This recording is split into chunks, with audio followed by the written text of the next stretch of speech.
Olá, meus queridos, como vocês estão? Tudo beleza? Tudo tranquilo? Estou de volta aí para a gente compartilharmos mais um ensinamento da Palavra de Deus, mais uma bênção que a Bíblia tem para nós nesta manhã fria. E preparei algo aqui, alguns versículos do capítulo 19 de Apocalipse, para que nós possamos aprender um pouco, né? Até porque estamos vendo que os dias se aproximam, né? E temos que estar preparados a cada dia para não sermos pegos de surpresa, né? Aguardando o arrebatamento. Se você crê, não sei, eu creio. E também a volta de Jesus, que é uma controvérsia que muitos pastores, muitos pregadores, muitos teólogos fazem confusão sobre o arrebatamento e a vinda de Jesus. Uns dizem que a volta de Jesus é a mesma coisa de arrebatamento, e não é. Não é. Por isso nós vamos tirar um tempinho aqui para a gente aprender sobre... inclusive o capítulo 19 fala da volta de Jesus junto com a igreja vindo com ele. Então, e aí eu vejo às vezes tem pregadores que não tem aquele entendimento, aquele conhecimento e tal, aí fala logo dos dois, porque aí começa a falar sobre arrebatamento e de repente fala da vinda de Jesus, ou seja, as duas coisas é uma só, e não são. Entre o arrebatamento e a vinda de Jesus tem um intervalo de 7 anos, que é a grande tribulação aqui na Terra, né? Então não tem essa unidade de arrebatamento e vinda de Jesus é uma coisa só, não tem. Mas vamos lá, capítulo 19 de Apocalipse, eu vou ler a partir do versículo 11, e aí nós vamos aprender um pouco aqui sobre também uma outra coisa que fazem confusão, dizendo que o anticristo é Satanás, e não é um outro erro, e nós vamos aprender aqui realmente a diferença entre Satanás e o anticristo, que são personagens diferentes, são demônios, mas são personagens diferentes. Satanás não é o anticristo, ok? Então vamos lá, capítulo 19 de Apocalipse, se você quiser pode abrir aí, pra você marcar, grifar, né? Eu tenho a Bíblia aqui, ó, muitas partes que eu grifo com a caneta, ó. Aquelas mais principais, né? Porque quando eu for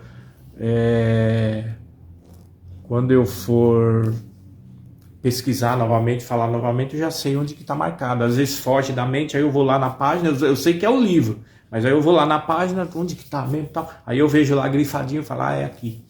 Beleza? Então vamos lá. Capítulo 19, versículo 11, diz assim, e viu aqui tem um subtítulo que diz assim, a revelação de Cristo no céu aberto. E viu o céu aberto, e surgiu um cavalo branco, e o que estava montado sobre ele chama Fiel e Verdadeiro, aquele que julga e peleja com justiça. E os seus olhos, versículo 12, eram como chamas de fogo. E aí eu lembrei aqui, lembra quando eu vim falando, deixar a Bíblia interpretar ela mesma? E aí eu me deparei com esse, seus olhos eram chamas de fogo, era como chamas de fogo. Eu lembrei do Tribunal de Cristo. As nossas obras, 1 Coríntios 3 e 2 Coríntios 5, 10. as nossas obras não vão passar pelo fogo. Umas vão ser queimadas, outras vão ser classificadas.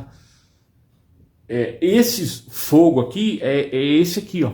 Os seus olhos era como chama de fogo, ou seja, nada vai passar em branco, as nossas obras, dos olhos de Cristo, que são como chamas de fogo. Então, o capítulo 1 Coríntios 3:15 e 2 Coríntios 5:10 fala disso, fala das obras nossas que vão passar pelo fogo, ou seja, não vai ter uma esteira ou uma assadeira de aquele forno de pizza, né, que você coloca lá até aquele não. Os fogo aqui, na interpretação correta, na hermenêutica, é os olhos de Cristo, que nada vai passar em branco, as obras aprovadas e as obras reprovadas, ok? Mas vamos em frente. E havia sobre sua cabeça muitos diademas, e tinha um nome escrito que ninguém entendia senão ele mesmo. E estava vestido com um manto salpicado de sangue, e o nome pelo qual se chama Verbo de Deus. Ou seja, abri um outro parênteses aqui, estava vestido com um manto salpicado de sangue. Ou seja, quando o sumo sacerdote, que Jesus tem as três funções, profeta, sacerdote e rei, certo? Então, quando o sacerdote entrava no Santíssimo para oferecer sacrifício por ele e pela nação de Israel, o que acontecia? O sangue daquele animal que ele havia matado lá fora, ele trazia o sangue para jogar na tampa da arca. Então ele jogava aquele sangue em cima da tampa da arca. Então a sua veste, ela ficava salpicada de sangue. E o que ele fazia? Quando ele com essas, vamos ler aqui Levítico 16:23, deixando a Bíblia interpretar ela própria, né? Levítico 16:23. Então Arão entrará na tenda da congregação e se despirá, ou seja, tirará das suas vestimentas de linho que havia posto para entrar no santuário, ou seja, ele colocou a vestimenta de linho para entrar na tenda da congregação. Mas quando ele salpicava o sangue ali em cima da tampa da arca, a sua roupa era manchada de sangue. Então ele tirava essa roupa, ele se despia dela, está falando aqui, deixava lá dentro do santuário, do Santíssimo, e colocava uma roupa limpa. Uma roupa limpa para sair do santuário, porque tinha várias roupas dentro do compartimento do Santíssimo. Exatamente o que vai acontecer com Jesus. Só que com Jesus vai acontecer o contrário. Quando ele morreu, o seu sangue salpicou a sua roupa na cruz do Calvário. Quando ele for para ele voltar, quando ele tiver o momento dele voltar, ele vai entrar no santuário, lá no céu, vai colocar essa roupa manchada de sangue, que foi o seu sangue que manchou essa roupa, vai voltar com ela e vai vir para a batalha do Armagedon junto com a igreja. E estava, então por isso que diz, versículo 13 do capítulo 19 de Apocalipse, e estava vestido como um manto salpicado de sangue, e o nome pelo qual se chama o Verbo de Deus. Ou seja, agora ele está sentado no trono à destra de Deus, com o seu da sua roupa de rei, limpa. Quando ele entrar no santuário e tiver o momento dele voltar, junto com a igreja, ele vai lá e coloca aquela roupa salpicada de sangue novamente para vir se vingar das nações rebeldes. Entenderam? Porque se a gente quiser entender um pouco do Novo Testamento, a gente tem que procurar o significado no Velho Testamento. A comparação do sacerdócio, etc. e tal, para a gente saber por que Apocalipse está dizendo que ele vai vir com a roupa salpicada de sangue, etc, etc e tal. Entendeu? Por isso que eu falo, a Bíblia interpreta a si própria.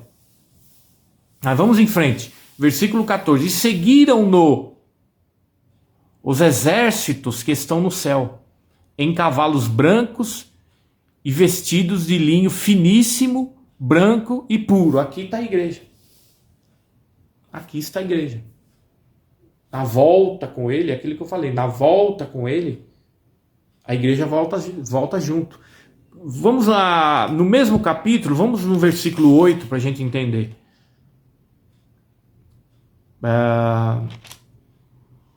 Vou falar o versículo 7, que é o convite às bodas do Cordeiro. Bodas do Cordeiro, a festa de casamento da igreja, certo?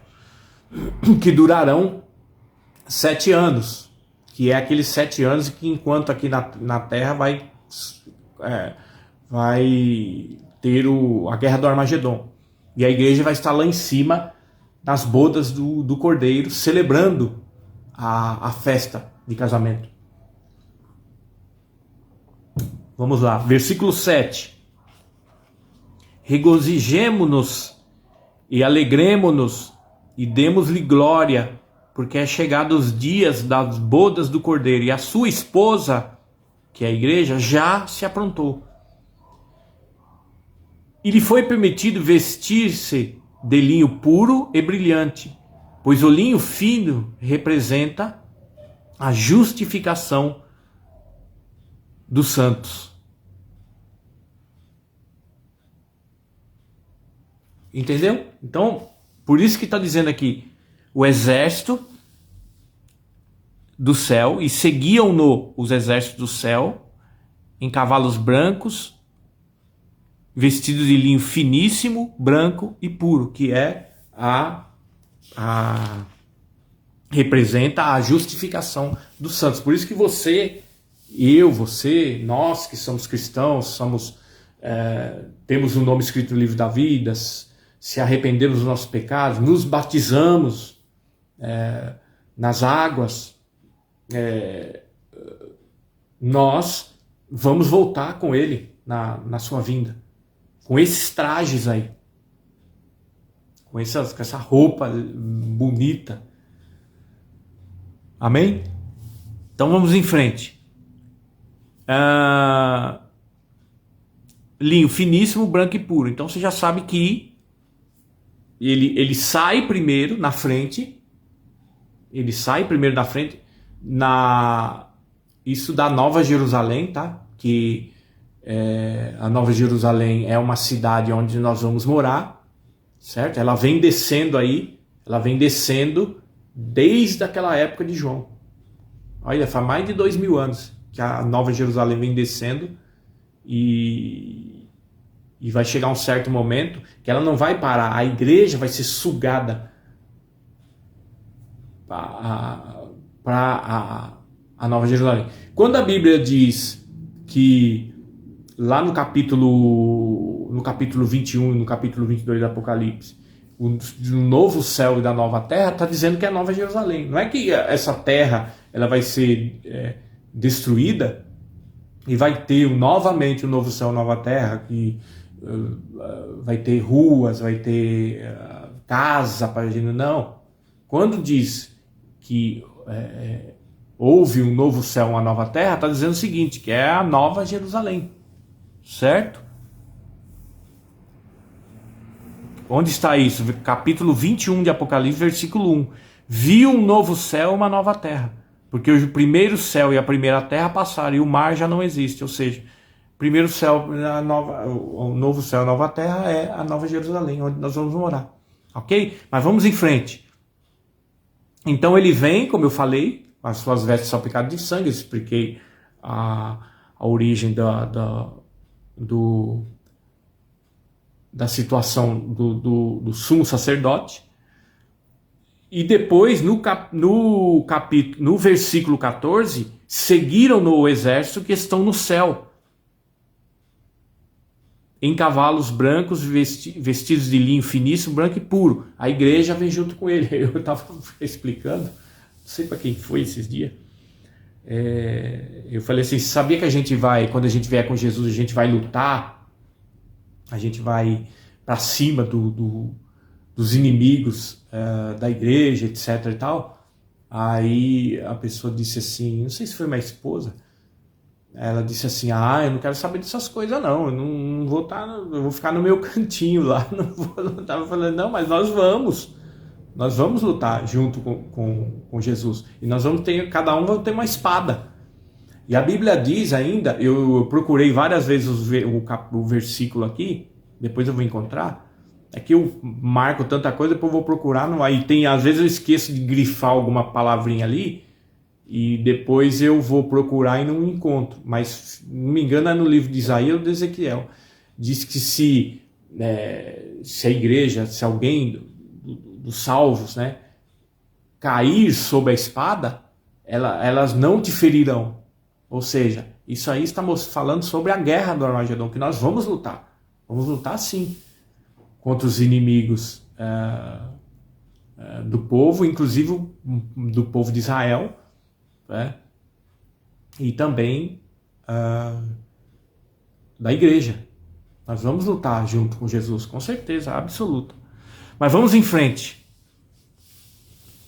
Versículo 15. E da sua boca saiu uma espada aguda, para ferir com ela as nações, e as regerá com vara de ferro. Ele é o mesmo que pisa o lagar do vinho do furor da ira de Deus, o Todo-Poderoso. Aí a pessoa fala assim, poxa, por isso que tem até crente que fala assim, poxa, mas a Bíblia é difícil de entender, né? Sair espada da boca, como assim? Sair espada de dentro dele, Guilherme? Você lembra daquela espada que estava no Éden? Quando ele passou por ali,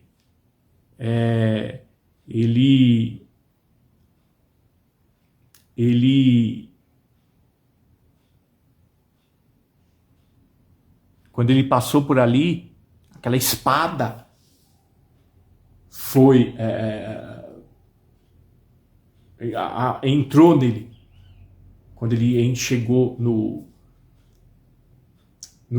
Éden. No Éden original, não esse Éden terreno, Éden original. Onde que está isso? Lucas capítulo 2:35, o próprio Simeão, ele profetizou sobre isso. Lucas 2:35.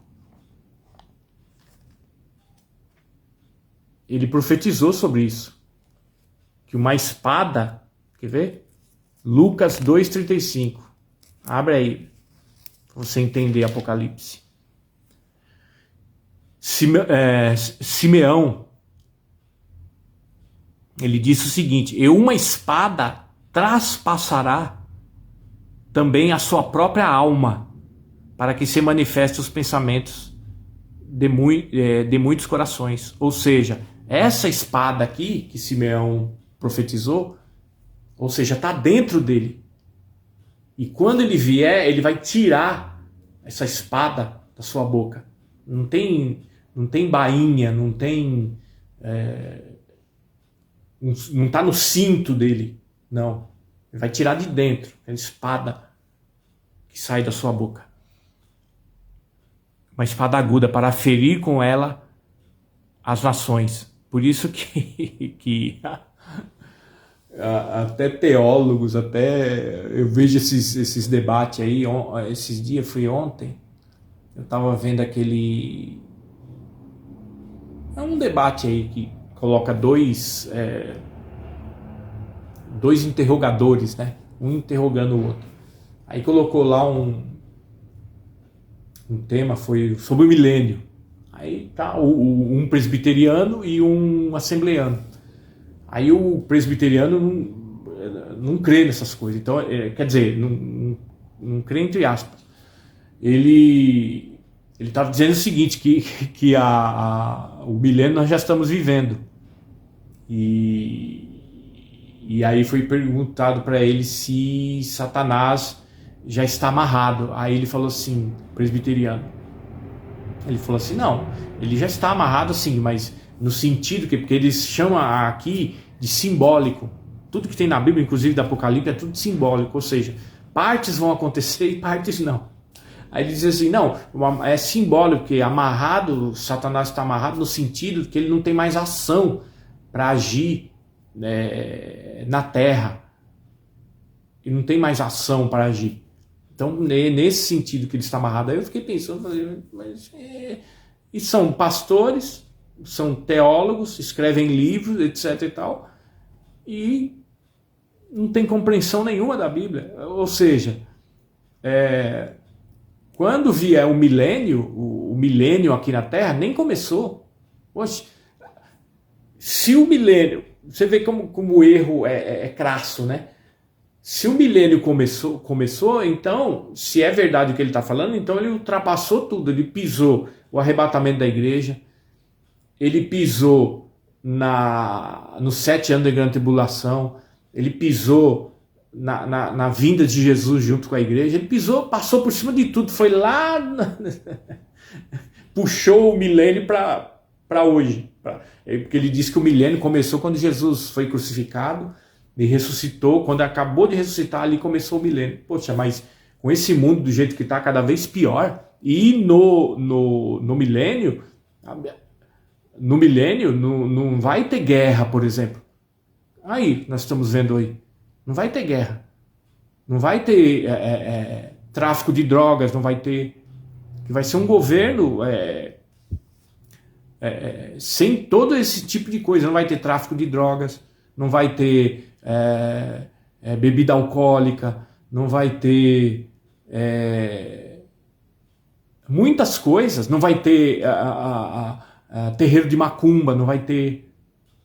Por quê? Porque o diabo, não só Satanás estará amarrado no abismo, como também os seus demônios. Porque não adianta só se amarrar Satanás e deixar os demônios soltos aqui na Terra. Então, eu acho que... Aí eu fiquei olhando aquilo e falei, meu Deus, bom, eu já sabia, né? Eu só escutei para me torturar. Eu gosto de me torturar de vez em quando. Então, aí quando eu quero me torturar, eu falo, deixa eu ver na televisão aqui um programa daqueles, sabe? Aquela igreja que o missionário lá cura cisco no olho, cura dedão do pé, etc. Aí eu falo pra minha esposa, minha esposa dá risada. Não, é só pra me torturar, que eu sei que é. Então, o que acontece? Ele disse sobre isso. Então, mas se a gente for analisar, isso é falta de entendimento bíblico. Porque se é que o milênio começou desde quando Jesus ressuscitou, então não precisa fazer mais nada. Então não precisa a igreja ser arrebatada, não precisa... não precisa 7 anos de grande tribulação, não precisa nem a volta de Jesus. Por quê? Porque ele já ultrapassou tudo, pisou por cima, esse pastor presbiteriano. E tem razão, porque até o próprio Nicodemos acredita assim, que o milênio já começou. E nós não estamos... Quem tem um pouquinho de siso, um pouquinho de entendimento da Bíblia, sabe que não estamos vivendo o milênio coisa nenhuma. E outra, cada erro teológico ridículo que você fala, meu Deus, onde que esse... E é só gente de mídia, só gente, pastores que são teólogos, que escrevem livros, cada acontecimento que acontece na Terra, como abriu o selo. Vem lá uma pandemia, agora abriu o 3º selo. Aí acontece a guerra aí do Ucrânia com a Rússia. Já começou o Armagedon. Aí o Trump está impondo essas restrições aí em cima do Irã. começou, agora vai vir o Armagedon, agora vai começar. Né? Quer dizer, não tem entendimento nenhum. E olha que são gente já antigas, assim, já de idade, que vem há muitos anos pregando o evangelho, escrevendo livros, e falando umas besteiras dessa, umas bobagens dessa. Então, graças a Deus que a Bíblia não é para qualquer um, né? Deus dá entendimento, não é para todos. Graças a Deus. Então, essa espada que sai da sua boca vai sair de dentro dele. Como Simeão disse, uma espada traspassou a sua alma. E é exatamente essa espada que ele vai usar quando ele voltar. Ok? Vamos lá, versículo 16 do capítulo 19. Ele tem escrito no seu manto e sobre a sua coxa o nome: Rei dos Reis e Senhor do Senhor. Aqui é o outro parênteses que eu abri aqui. Eu já vi crentes fazendo tatuagem, pastores inclusive, faz lá tatuagem, diz que é pecado, etc e tal. E aí quando alguém questiona, ele fala assim: não, mas Jesus também tem tatuagem você não vê lá no Apocalipse? Hoje é só versículos para dar risada aqui do que acontece hoje na Terra. Você não vê lá no versículo 16 do capítulo 19 que Jesus tem está escrito, ou seja, está tatuado na sua perna, Rei dos Reis e Senhor dos Senhores? Só que ele lê o versículo lá e não entende, porque aqui está dizendo o seguinte: e tem escrito no seu manto e sobre a sua coxa o nome, ou seja, o manto que está sobre a coxa dele, não é está escrito na coxa. E aí a pessoa lê isso aqui, não lê rápido e fala assim: tá vendo lá, tatuaram até no céu, estão fazendo tatuagem agora. Por isso que eu fiz, aí mostra aí, eu sou pastor, eu sou bispo, isso, aquilo, eu fiz aqui só para homenagear minha esposa e tal, e etc. Sem entendimento nenhum. Mas vamos em frente. E vi um anjo de pé sobre o sol, que clamava em alta voz, dizendo: todas as aves voavam pelo meio do céu. Vinde e ajuntai-vos o grande banquete de Deus, para comer carnes de reis, carnes de capitães, carnes de poderosos, carnes de cavalo e cavaleiro, carnes de todos os homens, livres e escravos, pequenos e grandes. Então, outro parênteses. Aqui, o banquete é sobre todos aqueles milhões de soldados que morrerão na guerra do Armagedon. Então as aves foram convidadas, ou seja, Deus preparou um banquete para os urubus, para os que comem carniça, né? Para comer carne de reis. E aqui outra coisa, parênteses de novo, aqui não vai ser julgado presidente, primeiro-ministro, etc e tal. Aqui, quando diz é reis mesmo. Apenas o homem trocou de reis, de monarquia, para presidente, mas não vai ser julgado a presidente. Aí a pessoa fala assim: tá vendo como a Bíblia é errada? Nós já estamos já no presidencialismo, já quase o mundo todo, e a Bíblia ainda está atrasada, está em reis. Não, mas Deus vai julgar o que ele colocou no homem, que comanda um país. Vai tratar ele como rei, e não como presidente. Então, a Bíblia nunca está atrasada. A Bíblia nunca foi retrógrada. O homem sim é retrógrado. Ele pensa que Deus vai julgar o que ele colocou, o nome que ele trocou. Não, Deus vai julgar o que está na Bíblia. Entendeu? Então, enfim. É igual, por exemplo, nações. Vamos supor, para você entender um pouquinho. O Irã. Ele foi trocado de nome de Pérsia para Irã em 1935 pelo rei chamado Reza Pahlavi. Mas quem vai ser julgado não vai ser o Irã, quem vai ser julgado é o país chamado Pérsia. Inclusive eles falam língua persa, né?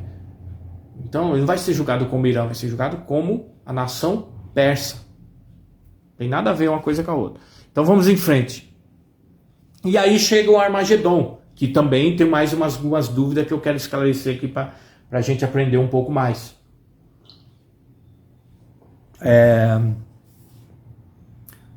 Versículo 19: E vi a besta liderando os reis da terra, e os seus exércitos estavam reunidos para guerrear contra o cavaleiro e contra o seu exército.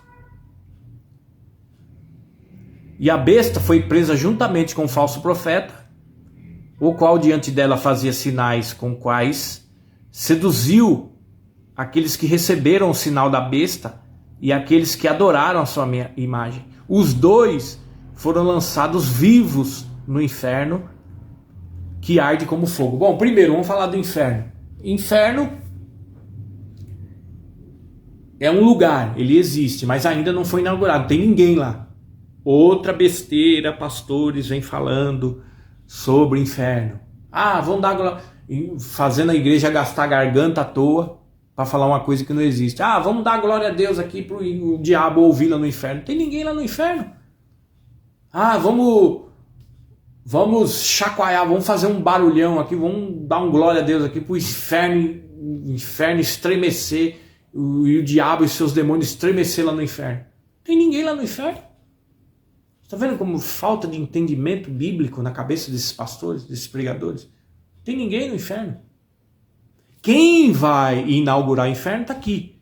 Os dois, a besta e o falso profeta, os dois foram lançados vivos no inferno, que arde como fogo. Essas são as primeiras duas pessoas que vão ser lançadas no inferno, vivos, não vai nem passar por julgamento. Não vai nem ser julgado, já vão lançados direto, corpo, alma e espírito, direto. Não vai ser nem ser julgado. Então, você que fica falando aí, que prega, fala, vamos dar uma glória a Deus aqui para o inferno estremecer lá. Você está perdendo tempo, está fazendo a igreja gastar a garganta à toa, está pregando heresia e não está saindo coisa com coisa. Não tem nada a ver, o inferno é um lugar. Deus ainda não colocou, como diz lá em Isaías, os componentes para quando ele assoprar o inferno levantar as suas labaredas, suas chamas. Não tem ninguém lá, sozinho. Não tem ninguém. Quem vai estrear? A besta e o falso profeta, que são dois personagens que vão ficar lá 1000 anos para saber o gosto do inferno, que chamado de Lago de Fogo. Eu acredito que o Lago de Fogo é semelhante, fazendo aqui algo figurativo, quando você vê, por exemplo, um vulcão, a boca de um vulcão, não tem aquele fogo borbulhando assim, aquela lava borbulhando, parecendo um lago borbulhando, que se cair uma pessoa ali vira cinza na hora. Acho que nem cinza vira, porque é mais ou menos isso. O Lago de Fogo é mais ou menos desse aspecto aí, certo? Mas vamos em frente. E os demais foram mortos pela espada que saía da boca. Lembra que eu falei? Os demais dos soldados da guerra do Armagedon. Saía da boca daquele que estava montado no cavalo branco. E todas as aves se fartaram das suas carnes. Ou seja, as aves provavelmente comem carniça, né? Urubu, essas outras aves, pássaros, né, que comem esse tipo de carne, enfim. E pode ser também as outras aves, porque na hora ali não vai estar apodrecido a carne, demora 3 dias para putrefação, né, quando a pessoa morre. Mas, enfim, o banquete está pronto ali para as aves do céu comerem a carne, inclusive dos cavalos também. Mas por que, Guilherme, dos cavalos? O Armagedon não vai ser tanque de guerra, assim, avançando contra Jerusalém? Não vai ter, não vai ter isso. Não vai ter isso. A guerra será primitiva. Sabe o que eles vão sair na mão para atacar Israel? Enxada, foice, que mais? Pedaço de pau, enfim, só coisa primitiva, lança, essas coisas. Por quê? Porque não vai ter. A guerra do Armagedon, tem pessoas que estão pensando que a guerra do Armagedon vai ter míssil sendo lançado contra Jerusalém como hoje, vai ser barcos anfíbios vindo pelo mar, navio de guerra, fragatas, não vai, isso aí zerou, isso aí não vai ter. Por quê? Lembra que eu falei em umas lives passadas que o monstro chamado Leviatã, que dorme no mar, lá no capítulo 41 de Jó, ele foi usado para duas coisas. Uma, para limpar a terra do armamento bélico, porque eles vão lançar tudo que tiver na terra de míssil, de torpedo, de tudo. Vão gastar tudo que tiver para tentar derrubar, destruir o dragão. Porque Satanás, quando for jogado na terra, ele vai entrar nesse monstro chamado Leviatã. E esse monstro Leviatã é para as duas coisas. Primeiro, para a reencarnação, para a encarnação de Satanás, porque ele não pode encarnar num corpo humano. Uma única vez só que ele encarnou foi em Judas. E a Bíblia diz que Judas explodiu de dentro para fora, suas entranhas caíram no chão. Depois nunca mais ele encarnou em corpo nenhum. Esse Leviatã justamente é para a encarnação de Satanás. E segundo, para ele limpar o mundo das armas bélicas. Torpedo, míssil, tudo que tiver, metralhadora, .50, tudo. Os homens vão usar de todas as formas para destruir esse dragão, mas não... A Bíblia diz em Jó 41 que ele vai comer o míssil como come biscoito. Vai comer como come salgadinho, os mísseis. Esse Oreshnik aí da Rússia, Tomahawk, míssil de cruzeiro, enfim... Vai limpar. Então a guerra do Armagedon vai ser primitiva. Espada, enxada, foice, pá, pedaço de pau, lança. Vai ser, sim, primitivo. Não vai ter nada que vai... O que é usado hoje para invadir Jerusalém. Ok? Agora vamos... dar uma sequência aqui que eu quero falar ainda uma outra coisa para diferenciar se o anticristo é Satanás ou não. Capítulo 20. E vi um anjo descer do céu, tendo ele a chave do grande abismo e uma grande cadeia em suas mãos. E ele apoderou do dragão, a antiga serpente, que é o diabo e Satanás, e amarrou por 1000 anos.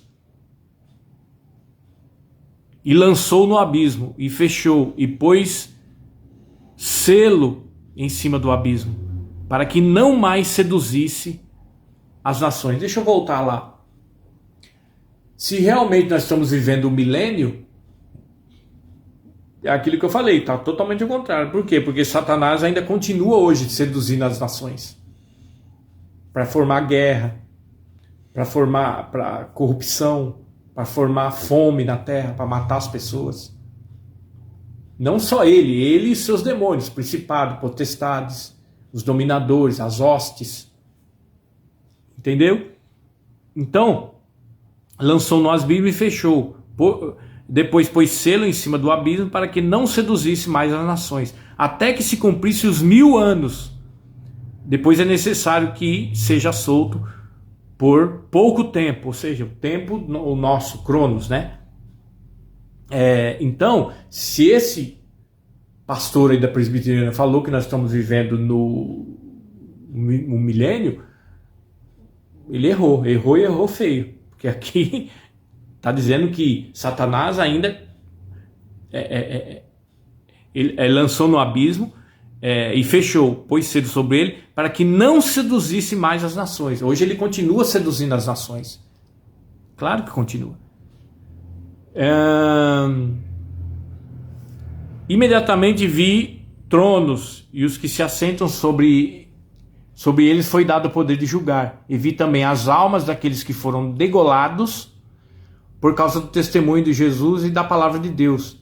E todos que não adoraram a besta nem a sua imagem, e não aceitaram receber a marca sobre a sua fronte, nem sobre a sua mão, e reviveram e reinaram com Cristo durante 1000 anos. Esse degolados aqui é na grande tribulação, que muitos pensam que a igreja vai passar para a grande tribulação e vão ser degolados e etc e tal. Não, esses aqui são pessoas que aceitaram a fé e foram degolados. Aqueles que não negar a Cristo, não adorar a imagem da besta, eles, e não tiver a marca na mão ou na fronte. Deixa eu corrigir um outro erro aqui. Muitas pessoas dizem que é o chip. Tem nada a ver com chip. É uma marca visível. O chip é subcutânea, por baixo da pele. Essa marca, ela é visível. É necessário que haja a marca, tanto na fronte como na mão. Então, eles, por não receber essa marca, eles foram degolados. E aí a Bíblia diz que eles foram para...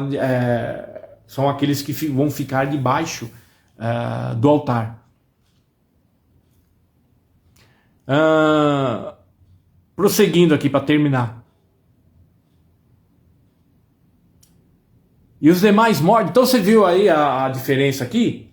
A besta e o falso profeta, que é o anticristo, a besta, o anticristo e o falso profeta, eles foram lançados vivos no inferno, que arde com enxofre.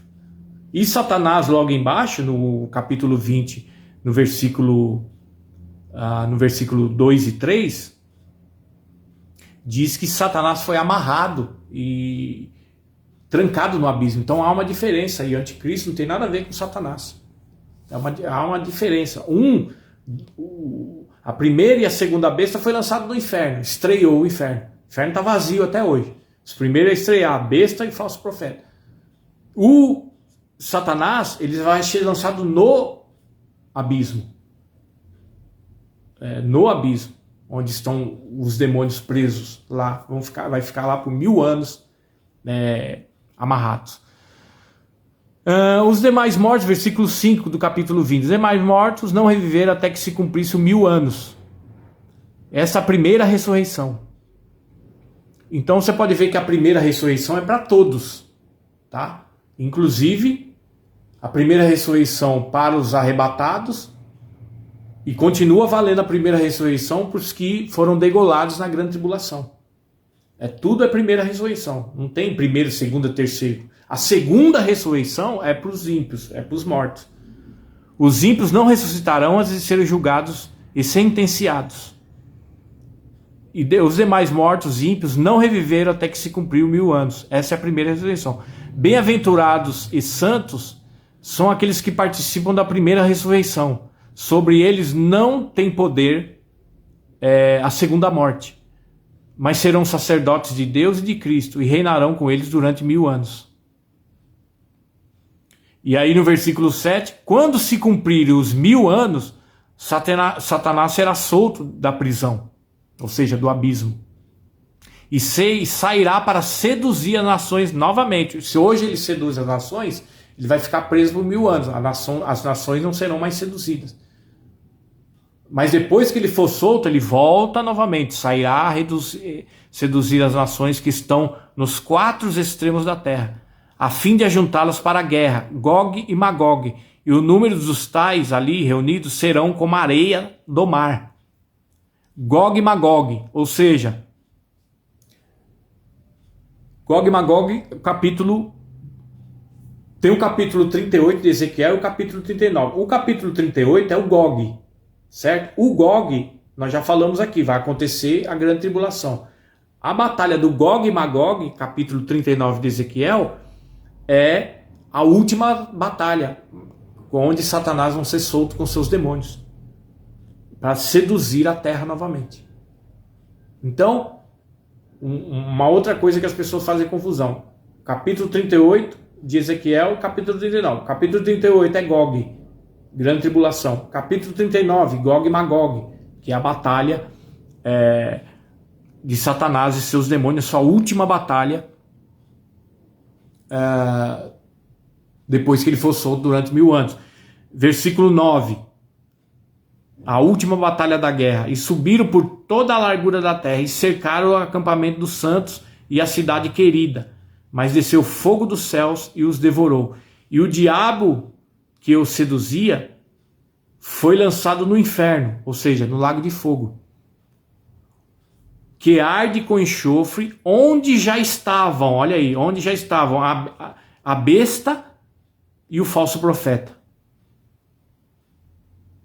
Ou seja, depois de 1000 anos, que é a última batalha, eles vão ser lançados onde 1000 anos atrás já tinha sido lançada a besta e o falso profeta. E serão atormentados de dia e de noite para todo sempre. Entendeu? Então deu para entender mais ou menos essa caminhada que nós demos aqui em alguns versículos da Bíblia, falando sobre o arrebatamento da igreja, falando sobre a vinda de Jesus, que a igreja virá com Jesus. Deu para entender? Que Satanás não é o anticristo, que o anticristo, embora são demônios, mas o anticristo provavelmente são um dos principados, porque tem uma hierarquia, vem Satanás, depois vem principados, potestades, dominadores e hostes. Então, provavelmente, a besta e o falso profeta será um dos principados, a primeira hierarquia dos demônios. Então, depois nós falamos o quê? Nós aprendemos que não tem nada a ver, porque Satanás é uma coisa. Satanás ele vai ser aprisionado, enquanto a besta e o falso profeta vão ser lançados no lago de fogo. Aí nós vemos que Satanás foi amarrado por 1000 anos, ele saiu, antes ele seduzia nações, como hoje ele seduz as nações, promove guerras, promove homicídios, enfim, várias coisas que é condenável, inclusive ao homem. Então, ele saiu 1000 anos, depois nós aprendemos sobre o que foram degolados, que não é a igreja, pelo fato dele aceitar Cristo. Eles vão ser degolados pela espada do Islã, inclusive, porque se o Islã já está quase tomando conta do mundo inteiro nessa época, então a espada vai estar comendo solto, né? Foram para debaixo do altar, e aprendemos também que quando se cumpriu 1000 anos, depois que Satanás foi preso no abismo, ele sairá para seduzir novamente as nações. O que ele faz hoje, ele fará novamente a seduzir as nações, e aí será a sua última batalha. E aí aprendemos que ele saiu do abismo, só que agora ele foi lançado, porque o abismo é diferente do lago de fogo, diferente do inferno, certo? Agora ele vai ser lançado no inferno, ele e seus demônios. No dia em que seduzia, e o diabo que o seduzia foi lançado no inferno, que arde com enxofre, onde estavam a besta e o falso profeta. E seduziu. Então, é uma diferença. Enquanto esse 1000 anos, a besta e o falso profeta será lançado no inferno, estreando o inferno, e Satanás será amarrado no abismo, será trancado no abismo por 1000 anos. Então, há uma grande diferença aí em que hoje é pregado para vocês e o que a Bíblia diz. A Bíblia diz uma coisa: os pastores, os escritores de livros, inclusive os livros deles, coitados, os dias que eles aprender a Bíblia, aprender o que vocês estão aprendendo aqui, e olhar para os livros que eles escreveram, eles vão ficar pasmados, vão falar, puxa vida, hein? Então tudo que eu escrevi, aí pode fazer de baseada, pode vender aí, baseada aí de 100 livros por R$10, mas ainda sai no lucro ainda, que é tudo heresia. Esse aí falou que nós estamos vivendo milênio, outro falou que Jesus vai vir, quando voltar, vai vir, é o mesmo do arrebatamento, não tem nada a ver uma coisa com a outra. Outro diz que inclusive nós vamos ser surpreendidos. Eu não vou ser surpreendido. Eu não vou ser surpreendido. Quando a Bíblia fala que vim como ladrão, não estou esperando Jesus como ladrão, não estou esperando ser surpreendido. Eu já sei, entendeu? Já estou esperando, aguardando o arrebatamento. Estou aqui mantendo minha vida conforme a Bíblia manda, conforme Deus quer, buscando a Deus, procurando ser o mais honesto possível, procurando não mentir, procurando não fazer as coisas erradas. Enfim, obedecendo o que é verdadeiramente o que o cristão tem que obedecer. Mas eu não estou esperando ser surpreendido, não estou esperando Jesus vir como ladrão, não. Isso aí é para os judeus, isso aí não tem nada a ver com os cristãos, com os salvos, isso aí é outra coisa. Então, você já pensou aí quando eles descobrirem e aprenderem o que vocês aprendem, o que nós aprendemos aqui, e quando olhar para os livros, eu tenho um monte de livro herege aí, inclusive da CPAD, Apocalipse, versículo por versículo, Daniel, versículo por versículo, tem um monte aí. Tem um monte. Tá aí, podia até jogar fora, mas deixa aí. Sei lá, um tempo aí eu vou... O único livrinho que eu gosto bastante de ler é aquelas revistinhas da CPAD, da Escola Dominical. Eu gosto daqueles livrinhos. Mas o resto que tem aí eu posso tacar fogo que não vai ser prejuízo nenhum. Então, se eles aprenderam o que vocês aprenderam aqui hoje, que a Bíblia mesmo descreveu para nós aqui, eles vão se arrepender de ter escrito os livros e as bobajadas que eles colocaram. E os que eles vêm falando também, né? Porque o espírito do anticristo é assim, ele está dentro da igreja para enganar as pessoas, para enganar os cristãos a acreditar em heresias. Então os cristãos ficam apavorados. Surgiu aí, explodiu uma bomba aí, já vai começar, o céu vai cair, Jesus já está voltando, não sei o que, o povo fica tudo apavorado. Principalmente esses que andam em pecado, qualquer coisinha que os teólogos falam aí, ele já fica apavorado. Ai meu Deus, e agora?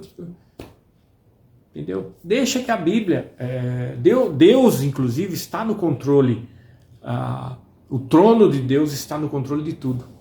Amém? Então Deus abençoe.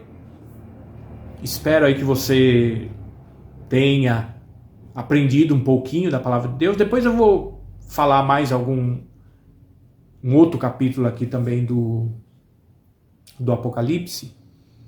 E espero que você continue estudando. Espero que você marcou aí direitinho a sua Bíblia, grifou aí, para quando você ler de novo, você lembrar que, você discernir que realmente a Bíblia ela é verdadeira. E inclusive ela está no controle, não só do mundo, como também no controle da minha e da sua vida. Se você crê, é claro.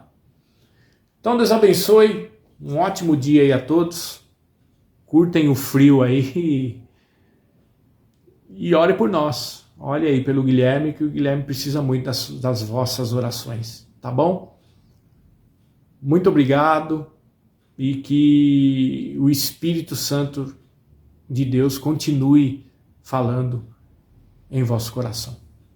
Muito agradecido. Deus abençoe a todos.